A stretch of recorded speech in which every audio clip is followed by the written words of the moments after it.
2034 వరకు సీఎంగా మీరే ఉంటారనే నమ్మకం ఉంటే అసెంబ్లీని రద్దు చేసే దమ్ముందా అనేటువంటి మాట రద్దు చేయాలని చెప్పని కేటీఆర్ గారు మాట్లాడుతున్నటువంటి మాటలు చూస్తుంటే మేము మొదటి నుంచి అంటున్నాం, గోతికాడ నక్కలాగా అధికారం కోసం ఎదురు చూస్తున్నటువంటి వారి యొక్క ఆలోచన ధోరణి కనిపించేటువంటి సందర్భం చెప్పే ప్రయత్నం చేస్తూ తెలంగాణలో రేవంత్ రెడ్డి గారి ముఖ్యమంత్రిగా వారి నాయకత్వంలో ఇందిరమ్మ రాజ్యం కాంగ్రెస్ పార్టీ ప్రభుత్వం ఏర్పడిన 3 రోజుల నుంచి కూడా ఈ ప్రభుత్వం కూలిపోతుంది, ఈ ప్రభుత్వం పడిపోతుంది, అసలు అధికారంలో ఉన్నది మేమేనటువంటి భావనతో మాట్లాడినటువంటి మాటలు మరొకసారి ప్రజలకు స్ఫురణకు తీసుకొచ్చేటువంటి ప్రయత్నం చేస్తూ ఎందుకు రద్దు చేయాలి కేటీఆర్ ఈ ప్రజా ప్రభుత్వాన్ని, ప్రజాపాలన ప్రభుత్వాన్ని, ఇందిరమ్మ రాజ్యాన్ని అని నేను అడుగుతా ఉన్నా. ప్రజలు స్పష్టంగా తీర్పిచ్చిర్రు 5 సంవత్సరాల కోసం ఈ పరిపాలన సాగాలని.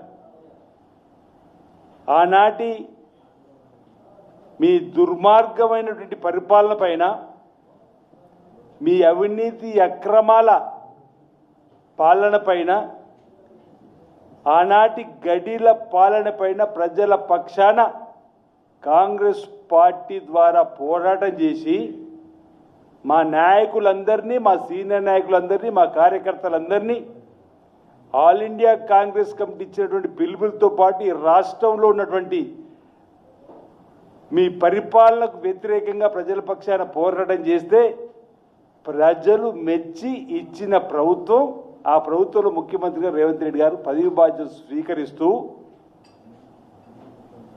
ప్రజలను అభివృద్ధి పత్రంలో తీసుకొని పోయే ప్రయత్నం చేస్తూ ఓవైపు సంక్షేమం, మరోవైపు అభివృద్ధిని 2 కళ్ళలాగా అభివృద్ధి చేయాలని సంకల్పంతో చేసేటువంటి ప్రయత్నం మీకు కళ్ళకు కనిపిస్తుందా అని అడుగుతా ఉన్నా. మాట్లాడితే ప్రభుత్వం పడిపోవాలని చెప్పని కోరుకునేటువంటి సందర్భం, ఎందుకు ఈ ప్రభుత్వం రద్దు చేయాలంటే స్పష్టంగా సమాధానం లేదు. అరే ఎన్నికలు అయిపోయిన తర్వాత ముఖ్యమంత్రి గారు రేవంత్ రెడ్డి గారు పదవి బాధ్యత స్వీకరించిన తర్వాత ఇందిరమ్మ రాజ్యం జరుగుతుంది, నడుస్తుంది, ప్రజల ఆశీర్వాదం దొరుకుతుంది. మీరు 8 లక్షల కోట్ల అప్పుల్లోకి తీసుకొని వెళ్ళి ఆ రోజు సంవత్సరానికి 6,000 కోట్లు కట్టే వడ్డీ నుంచి నెలకు 6,000 కోట్లు వడ్డీ కట్టి పరిస్థితి తీసుకొని వచ్చి ఇబ్బందికరమైన పరిస్థితి ఉన్నప్పటికీ ప్రభుత్వం ఏర్పడకంటే ముందు ప్రజలకు ఇచ్చిన హామీలు ఒకటి ఇప్పటికి ప్రధానంగా 5 గ్యారెంటీని అమలు చేస్తూ ముందుకు పోయేటువంటి క్రమంలో ప్రజల ఆశీర్వాదాన్ని పొందుతున్న క్రమంలో ఈ ప్రభుత్వం వచ్చిన 6 నెలలకు జరిగినటువంటి పార్లమెంట్ ఎన్నికల్లో మీరు గుండు సున్నాకు పరిమితమైనటువంటి అంశాన్ని మీకు గుర్తు చేసే ప్రయత్నం చేస్తూ ప్రజల నుంచి వెళ్ళిపోయినటువంటి వాళ్ళు మీరు.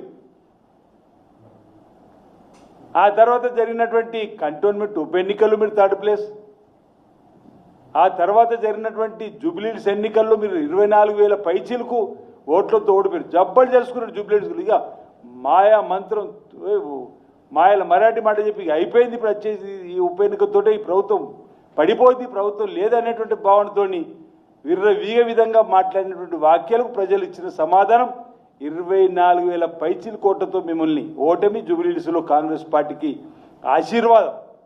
ఈరోజు ప్రతి ఎన్నికల్లో ఓట్ల శాతం పెరుగుతున్నది. ఆనాడు అన్నారు సర్పంచ్ ఎన్నికలు రానే, సర్పంచ్ ఎన్నికల్లో అత్యధికంగా కాంగ్రెస్ పార్టీ గెలిస్తే గుర్తు మీద ఎన్నికలు వస్తే తెలుస్తుంది అనేటువంటి మాట అన్నారు. గుర్తు మీద ఎన్నికలు జరిగినాయి.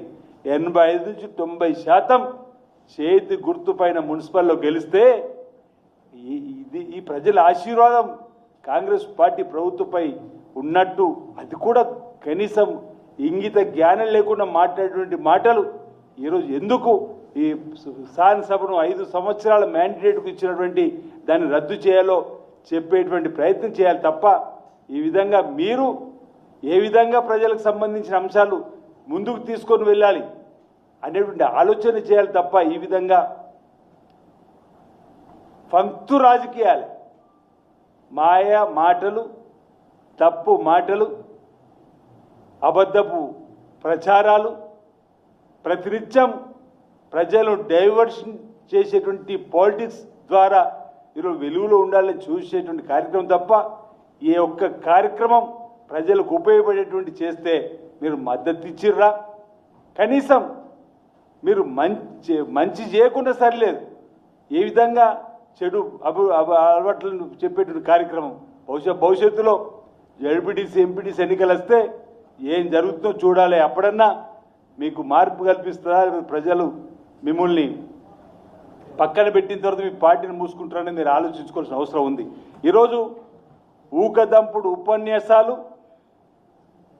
పాలు పోలి సవాలు, ఊకదంపుడు ఉపన్యాసాలు, పాలుపోని సవర్లు, ఎటు పాలుపోని సవాళ్ళు గ్రామాల్లో విసిరకని చెప్తా ఉన్నాం. ఇప్పుడు మీ పార్టీ పని ఖతం అయిపోయిందని మీ సొంత ఇంట్లో ఉన్న మీ చెల్లి కవితని చెప్తా ఉంది. ఇక బీఆర్ఎస్ పార్టీ పని అయిపోయిందని కవితల్లాగా చెప్తుంది అనేక రకాలుగా ఆనాటి జరిగినటువంటి అవినీతి అక్రమాలలో. ఒక మాట అనేది, ఆ 10 ఏళ్ల పాప పరిపాలనలో నేను పాల్గొన్నందుకు క్షమించండి అనే పరిస్థితి మీ ఇంట్లో నుంచి వచ్చిందంటే ఇక ప్రజలు మిమ్మల్ని ఎందుకు నమ్ముతారు, ఎందుకు విశ్వసిస్తారు? ఈ ఆలోచన ఎందుకు చేస్తలేని మీకు అని చెప్తున్నారు. మీ చెల్లెలే చెప్పింది మీ పార్టీ కథ ముగిసిందని. ఇంకా మీరు భ్రమల్లో ఉండి ఓవైపు హరీష్ రావు గారిని బయటకు పంపించే ప్రయత్నం చేస్తున్నటువంటి సందర్భం, మీ పార్టీలో 3 ముక్కలాట జరుగుతున్నటువంటి సందర్భం, బీఆర్ఎస్ పార్టీని ఎందుకు నమ్మాలని తెలంగాణ ప్రజలు, నేను అనేక సందర్భాలు చెప్పిన, అసలు మీది టీఆర్ఎస్ పార్టీ బీఆర్ఎస్ పార్టీ అని చెప్పినటువంటి సందర్భం ఉన్నప్పుడు, మాది టీఆర్ఎస్ కాదు బీఆర్ఎస్గా మారినామని చెప్పిన రోజు తెలంగాణ ప్రాంత ప్రజలతో పేగుబంధం తెంచుకున్న మిమ్మల్ని ప్రజలు ఇక విశ్వసించరు, ప్రజల గుండెల నుంచి మిమ్మల్ని పంపించేసారని చెప్పిన దాని నిదర్శనం ఇన్ని ఎన్నికలు. మళ్ళీ ఈరోజు ఈ ప్రజాప్రభుత్వం పైన నోరు పరేసుకోవడం అసలు కరెక్ట్ కాదనే మాట సందర్భం చెప్తూ, ఇక అసలు కథానాయకుడు ఫామ్ హౌస్ను విడిచి బయటకు రాడు. అసెంబ్లీ నడుస్తుందంటే హాజరు పట్టికలు సంతకం పెట్టుకోవడమే తప్ప ఒక్కో రోజన్న ప్రజా ఉపయోగపడేటువంటి ప్రసంగం కానీ, ప్రజలకు ఉపయోగపడేటువంటి అంశాలు కానీ చట్టసభలో చట్టాలు తయారు చేసినప్పుడు సూచనలు సలహాలు వచ్చినాయా ఈరోజు ఆలోచన చేయాలని చెప్పే ప్రయత్నం చేస్తూ, ఈరోజు అసలు బీఆర్ఎస్ పార్టీ ఉంటుందా ఉండదా అనేటువంటిది ఈరోజు మాట్లాడేటువంటి వారికి ఈరోజు వారి ఆలోచన ఉండాలని చెప్పని, ఈరోజు మా ప్రభుత్వం పైన కాదు, అసలు మీ బీఆర్ఎస్ పార్టీ ఉంటుందా ఉండదా అనేటువంటి దాన్ని మీ కార్యకర్తలకు మీరు తెలుసుకోవడానికి కోసం ప్రయత్నం చేయాలి తప్ప ఈరోజు మా పార్టీ గురించి మా ప్రభుత్వం గురించి మాట్లాడేటువంటి ఆలోచన మీ లేదని చెప్పని సందర్భం చెబుతూ, ఒక సామెత ఏదో ఉంది గ్రామాల్లో, వెనుకటికి ఒక సామెత ఉంది మనకు బాగా గుర్తుంది. వెనుకటికి ఒకరు ఈయనలాగే అనుకుంటా, ఆ కొండను ఎత్తిపెట్టు నా భుజాన పేరు నేను మోస్తానన్నట. అట్లు దీని తీరు. ఈరోజు మా ముఖ్యమంత్రి రేవంత్ రెడ్డి గారు స్వయం కృషితో ముఖ్యమంత్రి స్థాయికి ఎదిగారు. మీరు తండ్రి చాటు బిడ్డడిగా సిరిసిల్లలో సీటును పొంది తండ్రి చాటు పేరు మీద తండ్రి చాటు బిడ్డడిగా మంత్రి అయినటువంటి వాళ్ళు మీరు.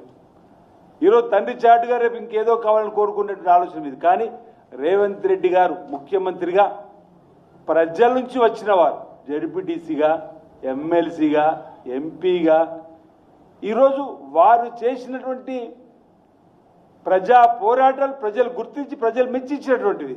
వారికి వీరికి మీకు ఏం పోలిక అనేది ఒకసారి ఆలోచన చేయవలసినటువంటి అవసరం ఉందని చెప్పని మాట సందర్భంగా చెబుతూ, అసలు కొంచెమని సిగ్గు ఉండాలి మాట్లాడడానికి. కూట్లో రాయి తీయనోడు ఏట్లో రాయి తీస్తారని చెప్పనేది సామెత ఉంది. అరే వీళ్ళు మాట్లాడేటువంటి మాటలకు పొంతన లేకుండా మాట్లాడేటువంటి ప్రయత్నాలు చేయడం ఈరోజు సబబు కాదన్నమాట చెప్తూ, ఈరోజు మా ముఖ్యమంత్రి ప్రభుత్వాన్ని నువ్వు అడిగినప్పుడు మీరు అడిగినప్పుడు రద్దు చేయడానికి కాదు, ప్రజలు ఇచ్చింది 5 సంవత్సరాల కోసం.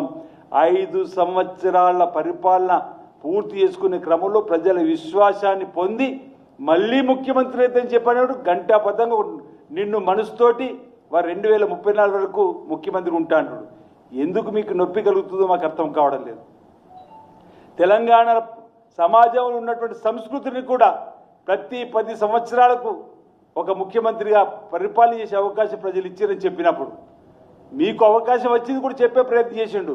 అలాంటిది వచ్చినప్పుడు ఈరోజు పర్వాలేదు వారు అనుకుంటున్నట్టు చేయాలని చెప్పినట్టు పని చేయాలని చెప్పినటువంటి ఆలోచన చేసేటువంటి క్రమంలో కూడా మీకు అక్కస్ ఎందుకు అనే మాట సందర్భం ప్రజలు అవకాశం ఇస్తే ఎందుకు మీకు అక్కస్ అనే మాట సందర్భంగా నేను ప్రయత్నం చేస్తూ ఈరోజు ప్రజల కోసం నేను ఇంతకుముందు చెప్పిన ప్రజల కోసం పోరాడి నచ్చి మెచ్చిన నేతగా ఈరోజు రేవంత్ రెడ్డి గారికి అవకాశం వచ్చింది. ఆ అవకాశాన్ని ఉపయోగించుకొని ఈ రాష్ట్రాన్ని అన్ని రంగాల్లో కూడా అభివృద్ధి పథంలోకి తీసుకొని పోయేటువంటి ప్రయత్నం చేస్తున్నారు. వారు ఈరోజు 2034 వరకు నేను ముఖ్యమంత్రి ఉంటాను. ఈరోజు ఆయనకు సంబంధించిన అభిమానులు కానీ కాంగ్రెస్ పార్టీ అభిమానులు కానీ ఈ ఇందిరమ్మ రాజ్యం మరో 20 ఏళ్ళ నుంచి పని కోరుకుంటా ఉన్నారు. ఆ విధంగా పరిపాలన సాగుతూ ఉంది.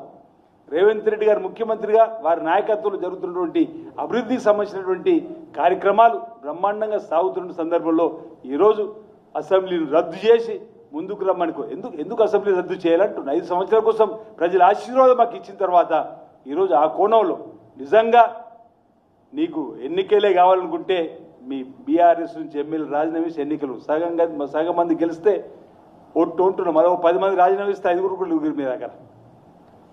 ఈరోజు మీ మధ్యలో మీ కుటుంబంలో జరుగుతున్నటువంటి కార్యక్రమాలు గొడవలతో ఫ్రస్ట్రేషన్తో ఇష్టానుసారంగా మాట్లాడేటువంటి మాటలు ఈరోజు సరైనటువంటి మాట కాదని ఈరోజు ఫ్యూచర్ లేని నాయకుడు అంటున్నాడు. కానీ రేవంత్ రెడ్డి ఫ్యూచర్ నాయకుడు అని చెప్పని తెలంగాణ ప్రజలు కోరుకుంటున్నారు.